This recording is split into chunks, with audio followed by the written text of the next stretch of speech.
आपका एक भाई नशेड़ी हो जाए तो क्या करेंगे? पहले उसको समझाएंगे कि जो तू नशा कर रहा है ये ठीक नहीं है। और नशा आदमी करता क्यों है? उसको मस्ती मिलती है, मानसिक सुख मिलता है। नशे में शारीरिक सुख नहीं मिलता, याद रखिएगा। कौन सा सुख मिलता है? मानसिक सुख। कोई फिजिकल उसको इंजॉयमेंट नहीं आता, मेंटल इंजॉयमेंट मिलता है। एक अलग दुनिया में खोया रहता है, उड़ता रहता है, और इसीलिए वो नशा करता रहता है। गांजा पीता है, एकदम पूरा घर परिवार भूल जाता है। सबसे खास तौर पे आपने देखा होगा कि जो लोग घर छोड़ते हैं और किसी के संपर्क में आते हैं तो सबसे उसको गांजा पिलाया जाता है। हालांकि वो प्रसाद के नाम पे पिलाया जाता है। जानते हैं क्यों पिलाया जाता है? क्योंकि गांजा पीने के बाद घर की याद नहीं आती, और गांजा पीने के बाद इंपोटेंसी बढ़ती है, तो उसको किसी महिला की जरूरत भी नहीं होती है, तो उसको शादी करने की भी इच्छा नहीं होती है। इसलिए जब से जैसे कोई आदमी घर से भागता है और किसी अखाड़े में पहुंचा, अब नाम नहीं लूंगा कोई अखाड़े का, नहीं तो विवाद हो जाएगा, वीडियो बन रहा है, तो सबसे पहले उसको चिलम दिया जाता है। क्यों? कि गांजा उसने पिया तो माता पिता सब भूले, और 1 महीने गांजा पिया तो उसको शादी की जरूरत महसूस नहीं होगी, तो वो परमानेंट उसी अखाड़े में रहेगा। ठीक है? तो गांजा पी के उसको शारीरिक आनंद नहीं आ रहा है। कौन सा आनंद आ रहा है? मानसिक आनंद। ऐसा ही मानसिक आनंद अलग तरीके से भी दिया जाता है। वो क्या आनंद है? अरे इधर की छोड़ना, ऊपर बहुत मस्त है। 72, 1-2 नहीं, 72। और उसकी एक्सप्लेनेशन तो अलग अलग है, मतलब जबरदस्त उसकी एक्सप्लेनेशन है। तो उसको आनंद आ रहा है। तो अगर अपना भाई नशेड़ी बन गया तो क्या करते हैं आप? मार के निकालते हैं या पहले उसको कोशिश करते हैं उसकी काउंसलिंग करके उसको वापस लाने के लिए?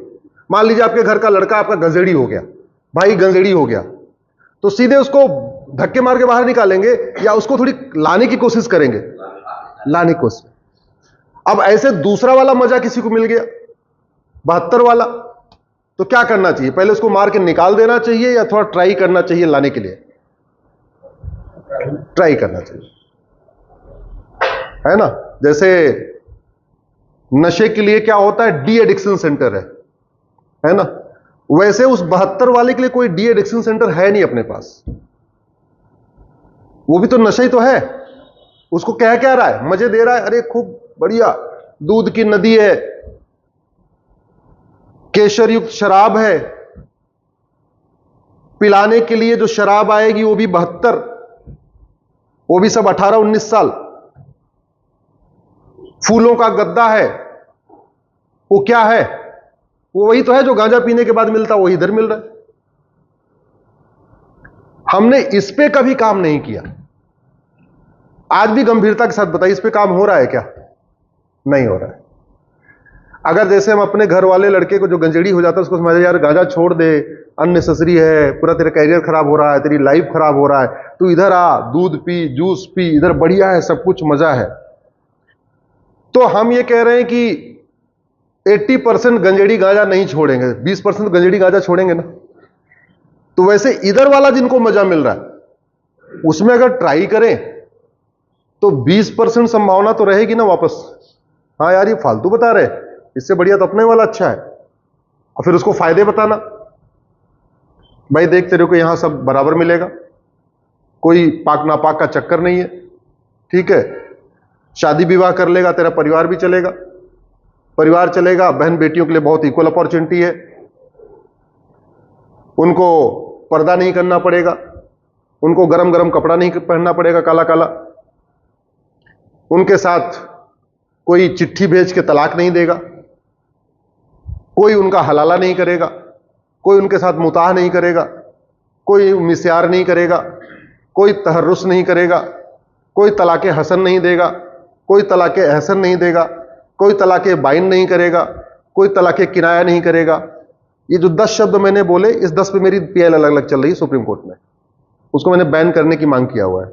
इसके लिए डिटेल बाद में गूगल कर लीजिएगा, मेरे नाम के साथ आपको डिटेल मिलेगा। तलाके बिद्दत, तलाके हसन, तलाके बाइन, तलाके किनायत, तहर्रुस, पॉलीगैमी, हलाला, मुताह, मिस्यार, ये सब कुरीतियां हैं। तो जैसे हम अपने भाई को समझाते हैं, देख भैया गांजे से ये है, तू फालतू खोया रहेगा, तू बहुत गलत काम कर रहा है, वैसे इसको भी बताना यार ये जितनी ना तेरे को मजा भले मिल रहा है, कोई फायदा नहीं है, और ये सब विदेशी कॉन्सेप्ट है। तू भारत का रहने वाला है, भारत के हिसाब से रह, भारतीय बन के रह, भारतीय परंपरा को फॉलो कर। हम कह रहे हैं 100 में से 20 भी अगर आए तो कुछ तो कम हुए, कुछ नशेड़ी तो कम हुए ना, हुए कि नहीं हुए?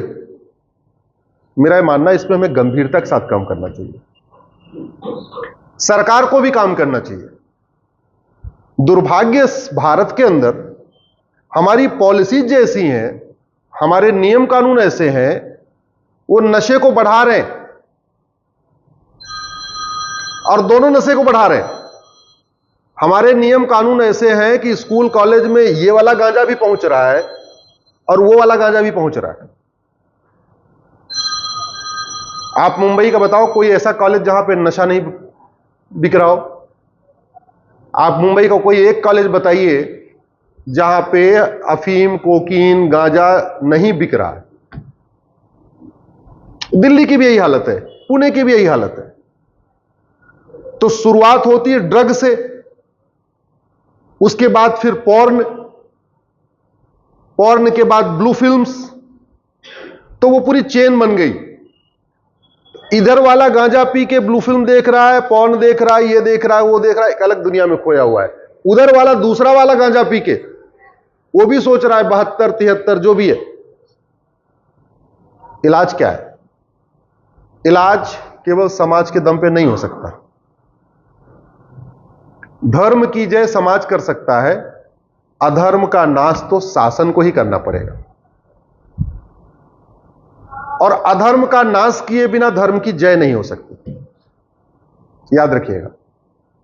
हम सामान्यतया जितने भी काम करते हैं, इसमें से कोई भी अधर्म का नाश वाला नहीं करते। हम सारे काम क्या करते हैं? धर्म की जय करना। गौशाला चलाना, यह धर्म की जय है कि अधर्म का नाश है? जोर से बोलिए जरा। धर्म की जय है। गाय को रोटी खिलाना, यह धर्म की जय है कि अधर्म का नाश है? धर्म की जय। लेकिन गाय की रोटी खिलाने से गाय नहीं बचेगी जब तक गौ तस्कर को जेल में नहीं डाल देंगे। अदरवाइज आप 5 महीने गाय को रोटी खिलाओगे, 6वें महीने एक आदमी आएगा, खोल के ले जाएगा, काट के खा जाएगा। आपने 5 महीने रोटी खिलाई और बाद में पूरी गाय को खा गया हो, तो क्या हुआ? सबसे इंपॉर्टेंट क्या है? अधर्म का नाश। जैसे इस आपको कमरे को साफ रखना है तो रेगुलरली यहां पोछा भी लगाना है, लेकिन ये दरवाजे खिड़कियां बंद भी रखना है जिससे धूल मिट्टी ना आए। आप रेगुलर पोछा लगा रहे हो लेकिन दरवाजे खिड़की खुले हुए हैं तो ये साफ नहीं हो सकता। वैसे ही एक तरफ घर वापसी होनी चाहिए और दूसरी तरफ कन्वर्जन बंद होना चाहिए। अब कन्वर्जन कैसे बंद होगा? कन्वर्जन ऐसे बंद होगा, कॉन्स्टिट्यूशन के आर्टिकल 25 में लिखा हुआ है फ्रीडम ऑफ रिलीजन। और फ्रीडम ऑफ रिलीजन में भी subject to public order, health and morality है। मेरी पीआईएल चल रही है कन्वर्जन के ऊपर सुप्रीम कोर्ट में। वहां मैं ये कह रहा हूं कि पहली बात तो आप धर्म और रिलीजन को डिफाइन करिए। धर्म और रिलीजन में जमीन आसमान का अंतर होता है। उसमें मैंने 20 अंतर बताए हैं, आपको मोटा मोटा अंतर ही बता रहा हूं कि धर्म जोड़ता है और मजहब तोड़ता है। धर्म का मतलब वसुधैव कुटुंबकम, धर्म का मतलब नारी तू नारायणी, धर्म का मतलब सर्वमंगल मांगल्य, धर्म का मतलब यत नारस्तु पूज्यते रमन्ते तत् देवता, धर्म का मतलब जननी जन्मभूमिश्च स्वर्गादप गरियसी, ये धर्म है। मजहब ठीक इसके उल्टा है, मजहब तोड़ता है। और मजहब में इंडियन मजहब और फॉरेन मजहब में जमीन आसमान का अंतर है। इंडियन रिलीजन क्या है? जैनिज्म, बुद्धिज्म, सनातन धर्म है। धर्म में फिर रिलीजन निकला। रिलीजन क्या निकला? Buddhism, Jainism, Sikhism. लेकिन ये हमारा जो रिलीजन है इंडिया वाला, ये बाहर वाले से बिल्कुल उल्टा है। जैसे आप जैन हो तो भी ठीक, निकल चले जाओगे तो आपका गला नहीं काटा जाएगा। आप जैन से बुद्ध बन जाओगे, कोई आपका गला नहीं काटेगा। आप बौद्ध से सिख बन जाओ, कोई गला नहीं काटेगा। सिख से आप जैन बन जाओ, कोई गला नहीं काटेगा। फिर से हिंदू बन जाओ, कोई फर्क नहीं पड़ता। हिंदू से जैन बन जाओ, कोई फर्क नहीं पड़ता। तो हमारे वाले रिलीजन में गला काट प्रतियोगिता नहीं है, उधर उल्टा है, उधर वन वे है। एक बार आ गए आप जा नहीं सकते। तो this is the difference between dharma and then religion, Indian religion and foreign religion. हम जो दलील दे रहे हैं सुप्रीम कोर्ट में कि कॉन्स्टिट्यूशन हमें फ्रीडम ऑफ रिलीजन तो देता है, फ्रीडम ऑफ कन्वर्जन नहीं देता। दुर्भाग्यवश सुप्रीम कोर्ट ने अपने जजमेंट में कई सारी गलतियां कर दिया है 2-3 बार, और वो गलतियां इसलिए किया कि वो जो जज जिन्होंने फैसले दिए वो सारे के सारे जज कॉन्वेंट एजुकेटेड थे। उन जजों को जिन्होंने ऐसे फैसले दिए हैं कि freedom of religion, freedom of conversion भी कर दिया है, उनको धर्म और रिलीजन के बीच का अंतर ही नहीं पता। उनको लगता है धर्म का मतलब रिलीजन, रिलीजन का मतलब धर्म। इनफैक्ट धर्म के लिए अंग्रेजी में कोई शब्द ही नहीं है। ऐसे हमारे बहुत सारे टर्म्स हैं जिसका अंग्रेजी में कोई शब्द नहीं है। कर्म का अंग्रेजी में कोई शब्द नहीं है, नारी का अंग्रेजी में कोई शब्द नहीं है, गृहिणी का अंग्रेजी में कोई शब्द नहीं है। गृहिणी मतलब गृह, घर, और ऋणी, जिसका पूरा घर ऋणी हो उसको क्या कहते हैं? गृहिणी। इसका अंग्रेजी कोई शब्द बताइए। अंग्रेजी में कोई शब्द है जो इस भाव को व्यक्त कर दे, उस भाव को व्यक्त कर दे, ऐसा अंग्रेजी में कोई शब्द ही नहीं है। ब्रह्म अंग्रेजी में कोई शब्द नहीं है, योग अंग्रेजी में कोई शब्द नहीं है, ऐसे धर्म का भी शब्द नहीं है, अंग्रेजी में कोई है नहीं। हमने एडॉप्ट कर लिया थोड़ा मिलता जुलता रिलीजन, एक्चुअली है नहीं। तो एक तरफ हमारी कोशिश यह होनी चाहिए कि जो नशे में है उनका नशा, उनको डी एडिक्ट करें, और दूसरी तरफ जो ड्रग स्मगलर हैं इनको जेल में डालें, तभी तो नशा रुकेगा। जैसे गाय तब बचेगी कि गाय को रोटी भी खिलाएं और गाय तस्कर को जेल में डालें। ऐसे धर्म तब बचेगा जब हम जो नशे में हैं उनको धर्म में लाएं, और जो धर्मांतरण कराते हैं उनको जेल में डालें। उसके लिए क्या करना पड़ेगा? कानून बनाना पड़ेगा। क्योंकि मैंने आपको बताया धर्म की जय समाज कर सकता है। आप जितने लोग बैठे हैं आप धर्म की जय कर सकते हैं। अधर्म का नाश ये शासन का काम है। अधर्म का नाश करना थानेदार, हवलदार, कलेक्टर, कप्तान, जज, ये सारे अधर्म का नाश करने के लिए बैठे हुए हैं। इस पे कभी काम नहीं हुआ। मैंने पीआईएल फाइल किया है, उसका बहुत विरोध हो रहा है। हमारी पिटीशन का विरोध इसलिए हो रहा है कि मैंने उसमें यह कहा है कि धर्मांतरण हमारी राष्ट्र की सुरक्षा के लिए खतरा है कि नहीं? बताइए जरा। और जो राष्ट्र की सुरक्षा के लिए खतरा है उसके लिए कि अभी भी कानून एग्जिस्ट करता है, उसको कहते हैं एनएसए, नेशनल सिक्योरिटी एक्ट। लेकिन कोई राज्य सरकारें लगाती नहीं है। या तो उनको जानकारी का भाव है, या तो उनके पास इंटरप्रिटेशन का भाव है, या इतने वो अपने वोट और नोट में इतने बिजी हैं कि इधर ध्यान ही नहीं जा रहा है।